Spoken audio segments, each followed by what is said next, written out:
জুলাই রোববার ফেসবুকে anonymous main page নামের ভেরিফাইড ওই পেজে বলা হয় একটি স্কুল ভবন ধসে পড়তে যাচ্ছে, যার ফলে বহু শিশু প্রাণ হারাবে।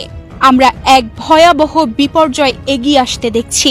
ঠিক এমন এক ফেসবুক স্ট্যাটাস এখন ঘুরে বেড়াচ্ছে সামাজিক যোগাযোগ মাধ্যম ফেসবুকে।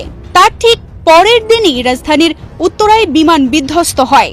এই ঘটনায় এখন পর্যন্ত ২০ জনের মৃত্যুর খবর পাওয়া গেছে। এছাড়া আহত হয়েছেন প্রায় ১৭০ জন। তাদের মধ্যে অনেকেই দগ্ধ অবস্থায় হাসপাতালে ভর্তি আছেন। মর্মান্তিক এই ঘটনার পর একদিন আগে ফেসবুক পেজে দেওয়া রহস্যময় সতর্কবার্তার একটি পোস্ট ভাইরাল হয়। বান্ডেল থাকলে প্রতি সেনমানিতে টাকা বাঁচবে। বিকাশ সেনমানি বান্ডেল কিনে জিতুন প্রতি লেনদেনে। পোস্টে আরো বলা হয় এই বিপর্যয়ের মূল কারণ হবে ভবনের অবহেলাজনিত রক্ষণাবেক্ষণের অভাব। আমরা আমাদের সর্বোচ্চ চেষ্টা করব এটি ঠেকাতে। আমি একজন স্থপতি হিসেবে এই বার্তা দিচ্ছি।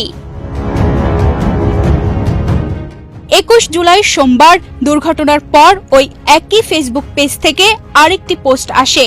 এতে বাংলাদেশের বিমান দুর্ঘটনার ভিডিও শেয়ার করে বলা হয়, আমরা সবসময় আগে ভাগেই সতর্কবার্তা পাঠাই, কিন্তু দুর্ভাগ্যভাবে সেগুলো গুরুত্ব পায় না। এটি অত্যন্ত লজ্জাজনক।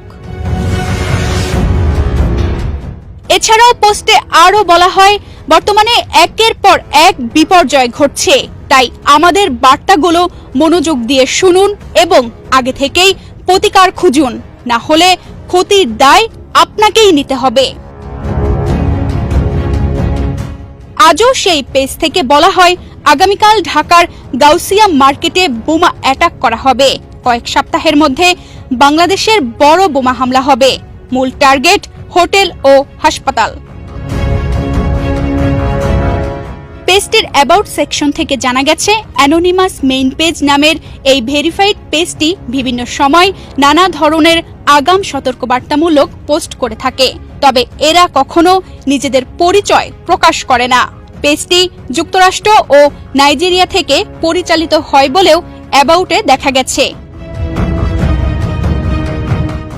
সামাজিক মাধ্যমে ব্যাপক আলোচনার পর রাতে অ্যানোনিমাস মেইন পেজ এবং অ্যানোনিমাস আর্কিটেক্ট পেজ দুটি আর ফেসবুকে খুঁজে পাওয়া যাচ্ছে না। তানজিদা রহমান, ইনায়া, বাংলাদেশ প্রতিদিন।